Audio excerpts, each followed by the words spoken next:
Derrota contra o Botafogo é um copo meio cheio e um copo meio vazio para o Timão.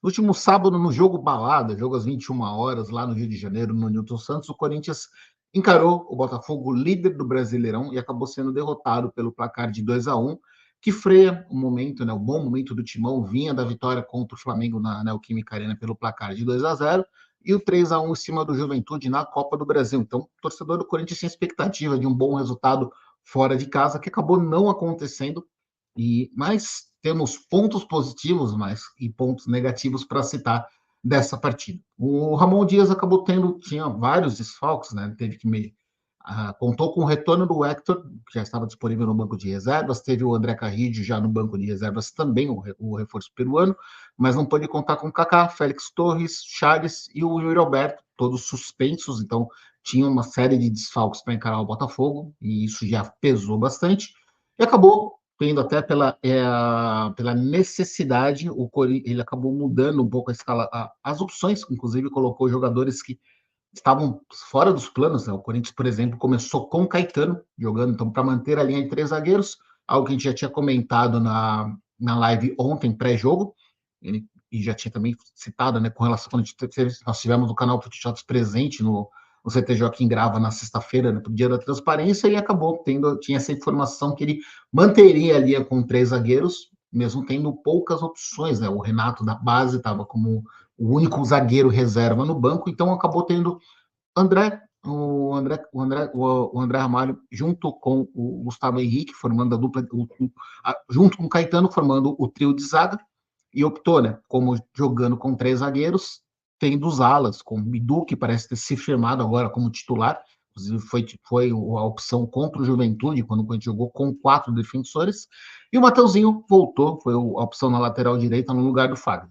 No meio de campo, o Ranieri voltou a ganhar oportunidade junto com o o José Martinez, que parece também ia ser mais o titular ali no meio de campo, só não jogou contra o Juventude porque estava servindo a seleção da Venezuela na última data FIFA.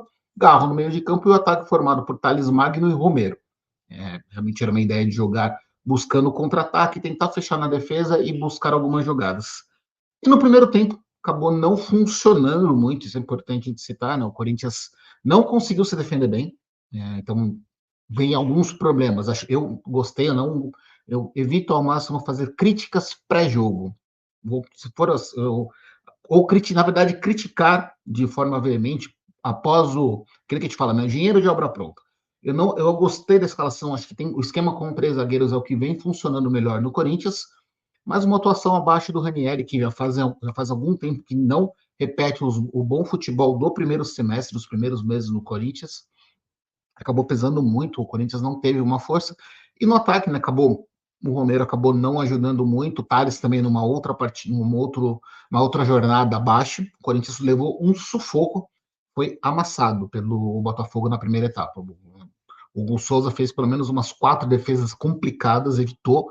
O Corinthians poderia ter terminado a primeira etapa com uma goleada de 3-4-0 tranquilamente, e não seria injusto, porque o Botafogo realmente teve volume de jogo, diversas jogadas, mostra por que é o líder do campeonato, mostra por que está postulando, tá na luta pelo título do Campeonato Brasileiro. O trabalho do Arthur Jorge merece muitos elogios. É um time forte, acabou eu até me surpreendendo, né? Eu tinha minhas dúvidas com relação até à própria questão do elenco do Botafogo, e vem mostrando realmente as contratações estão dando certo. Então tem uma questão também do time que está em evolução, então você também um time que está funcionando bem na forma coletiva, a tendência também é você melhorar a questão. Um bom time ajuda também, um jogador que é só regular consegue estar num nível bom, um jogador bom melhora por assim em diante.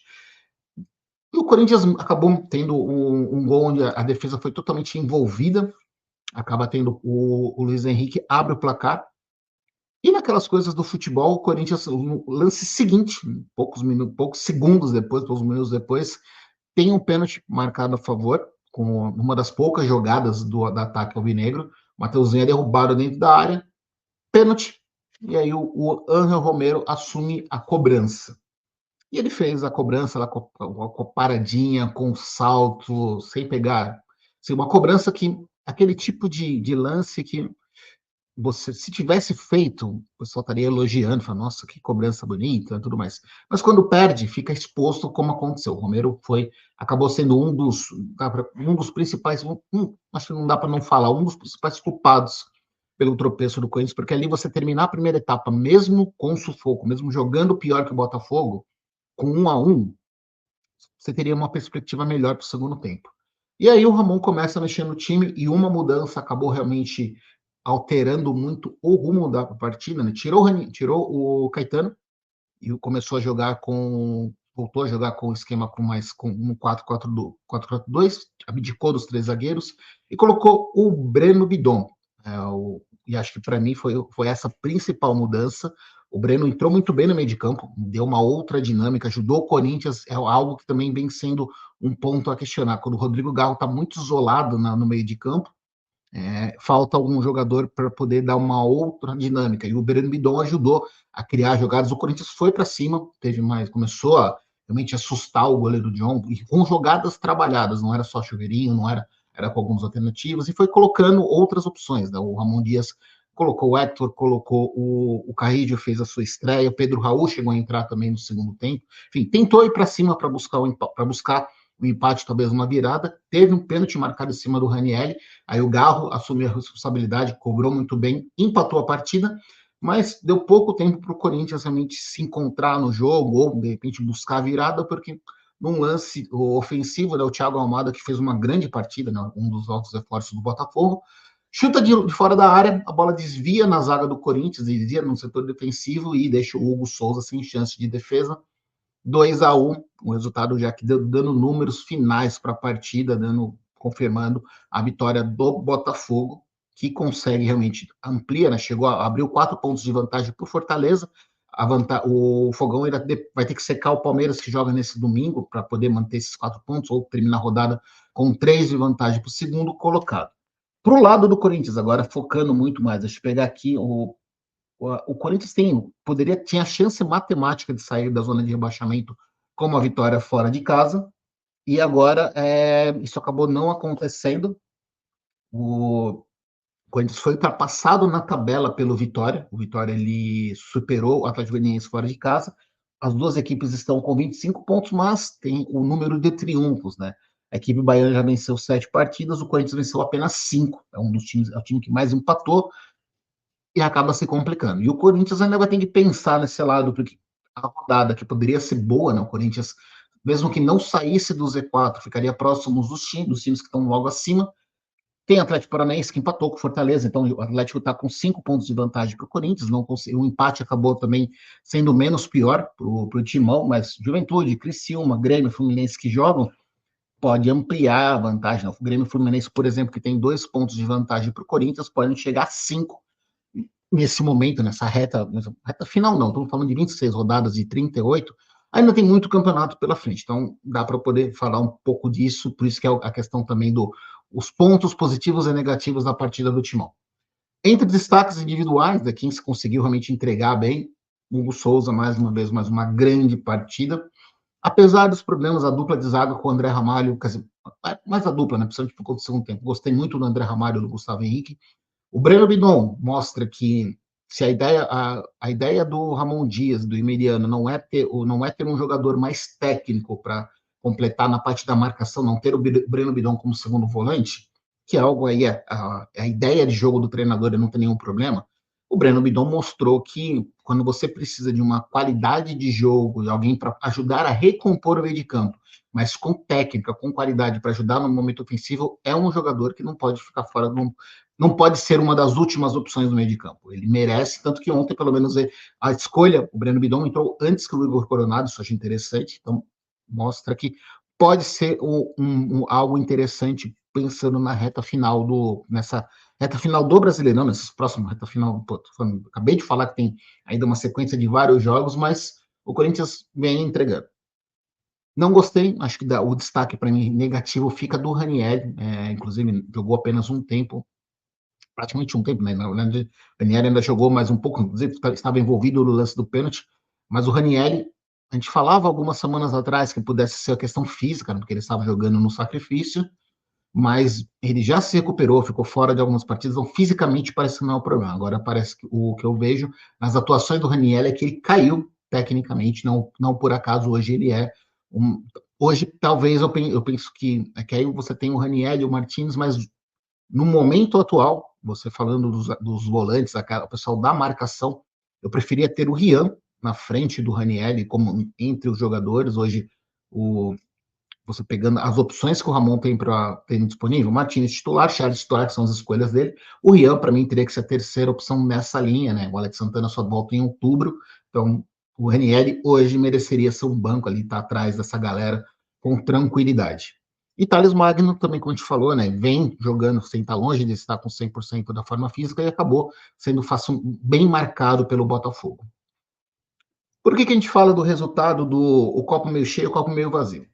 Em relação à qualidade do futebol, em que isso faz o torcedor ter a esperança de que, sim, é possível sair da zona de rebaixamento e até sem grandes sufocos. Por que eu estou dizendo isso? O Corinthians passou por uma sequência de jogos contra times que estão na parte de cima da tabela e entregou um bom futebol. A gente vai relembrar aqui a vitória contra o Bahia, a derrota contra o Atlético Mineiro, que o Corinthians acabou sendo derrotado, mas jogou bem em Minas Gerais. Contra o Fortaleza fora de casa, foi derrotado, mas foi um jogo também que o Corinthians disputou muito bem, inclusive ia ser importante pensando na Copa Sul-Americana. Venceu o Flamengo em casa, o Flamengo desfalcado, mas o Flamengo tem várias opções no elenco, o Corinthians jogou bem contra o Flamengo. Atuou mal o primeiro tempo contra o Botafogo, mas no segundo tempo teve uma partida sólida. Acho que não dá. O resultado foi correto, foi justo. O Botafogo teve, por conta do primeiro tempo, que o Botafogo foi muito superior. Mas na segunda etapa, o Corinthians equilibrou contra o líder do campeonato, com desfalques do Corinthians. Então, mostra sim que dá para o Corinthians conseguir bons resultados. E um lado que também a gente pode colocar, a vitória contra o Juventude, que foi um time que jogou mais fechado, que jogou no contra-ataque, que tinha vantagem, né? Um empate classificava o Juventude, o Corinthians conseguiu jogar, que era um grande problema, falar como que o Corinthians não conseguia atuar bem contra times que vêm muito fechados. Então, tem esse ponto que a gente pode analisar. O copo meio vazio, os problemas são esses. O Corinthians agora, por conta das poucas vitórias no campeonato, Corinthians pode ser, então vai ter que secar, né? Tem que torcer para o Fluminense e para o Grêmio, ou o Grêmio, né? Não pontuarem nesse final de semana na rodada. E aí, na próxima semana, que o Corinthians recebe o Atlético Goianiense em casa, aí, uma vitória do Timão pode colocar a equipe já fora do Z4, mas também com uma combinação de resultados. O copo vazio é isso. Você pode ver a desvantagem para os times da parte de cima chegar a 5 pontos. Se o Grêmio e o Fluminense, por exemplo, vencerem, se o Criciúma também, hoje o Corinthians está 3 pontos atrás do Criciúma, 4 do Juventude. Então, a situação contra o rebaixamento, lá nos últimos, a parte de baixo da tabela, sim, é de atenção. E ainda tem um agravante. O Cuiabá, que entra em campo nesse final de semana, no fechamento da rodada, tem 22 pontos com 5 vitórias. Então, se o Cuiabá vencer a sua partida, chegaria à mesma pontuação do Corinthians, mas com uma vitória a mais, ou seja, o Timão poderia terminar a rodada até mesmo na penúltima colocação. Claro, a mesma pontuação não é um grande, mas sim, a posição na tabela é algo que incomoda. E o que chama atenção, também a gente pode citar nessa parte, é que o Corinthians, que a gente falava, nas Copas estava jogando bem e não jogava bem no Brasileirão, mas você viu a evolução nos últimos jogos da Copa, tanto da Copa do Brasil, a gente vai poder agora também ter uma ideia na Copa Sul-Americana, onde não deve entrar com força máxima, deve mesclar jogadores, deve pensar na partida contra o Atlético Goianiense, mas o Corinthians tem condição de fazer um bom jogo contra o Fortaleza e pensar nessa parte aí para a reta final, de novo, olha, eu caindo em contradição, para os próximos jogos do Brasileirão, porque o Corinthians, da forma como vem jogando contra times que estão em um momento melhor, dá para pensar que o Corinthians nas próximas rodadas tem chances de conseguir sair do Z4. Importante, pelo menos um empate fora de casa contra o Botafogo, talvez teria sido um bom resultado, mas agora é assimilar a derrota, ver o que aconteceu, fazer uma análise realmente do que aconteceu, dos pontos negativos, começar a pensar talvez em algumas alternativas, como eu falei, em relação a alguns jogadores. Acho que ontem, mais uma vez, além do pênalti perdido, o Romero não foi bem, já tinha comentado que apesar do gol contra o Juventude, ele não tinha atuado bem, ele cansou de fazer o Corinthians perder alguns lances ofensivos contra o Juventude na Copa do Brasil. Então, acho que já tem que pensar, talvez nesse momento, Os próximos jogos eu tenho o Yuri, o Hector já está recuperado. O Ramon Dias começar a pensar também novamente no ataque do Corinthians e dá para elogiar também, para fechar aqui o vídeo. Eu gostei da leitura de jogo. O Ramon Dias optou por esquema com 3 zagueiros, acabou tendo problemas na primeira etapa, mas tirou um terceiro zagueiro, colocou o Breno Bidon, então fortaleceu o meio de campo e conseguiu dar trabalho para o Botafogo. Então, além de tudo, a gente está vendo um Corinthians que está mais forte mentalmente, dá para ver que o Corinthians hoje não tá, os jogadores, a maioria dos jogadores estão mais confiantes. Claro, os resultados motivam para isso, você fica mais realmente mais concentrado, as coisas começam a funcionar, então tudo começa a melhorar nessa parte. E aí você consegue fazer alguns jogadores que estavam em uma fase melhorar. O time luta até o final, isso também não. Isso já vem sendo falado há muito tempo, que a gente não desiste dos jogos, mas está pecando ainda no ataque. Mas, ou ideias táticas, você vê o time mudando de informações dentro de um jogo e conseguindo ficar equilibrado, então realmente dá para ter uma boa expectativa. Torcer, claro, o torcedor a fiel tem que esperar que saia do Z4, permaneça na Série A, porque algo que a gente pode falar. O time está uma espinha dorsal, o coletivo do time está tendo uma ideia clara. O trabalho do Ramon Dias hoje, a gente está falando com dia 15 de setembro, merece elogios. Hoje a gente vê um time de uma forma coletiva falando, não é só na base da técnica, não é na base da individualidade, da parte individual, pelo contrário, é um time que tem, você vê alguns jogadores começando a se destacar, quer dizer, o Matheus Bidu subindo de futebol, o André Amaro jogando muito bem, o Ramires ontem teve uma partida mais consciente, né? Ele tá mostrando, parece que tá deixando uma boa impressão. Sempre falo também, cuidado, né? Poucos jogos, mas tá começando bem. O Garro dispensa comentários. Então, tem algumas coisas que realmente. Se o Corinthians permanecer na Série A, a gente já falou isso em outros vídeos, em lives, e dá para repetir, podemos repetir isso hoje. Se o Corinthians ficando na Série A, não sendo rebaixado, vai ter um time e um elenco muito forte para voltar a ser protagonista em 2025. Mas, claro, tem que permanecer na Série A, principalmente por conta da parte financeira. Beleza, galera? Pós-jogo aqui de Botafogo 2, Corinthians 1, chegando no final. Abraço.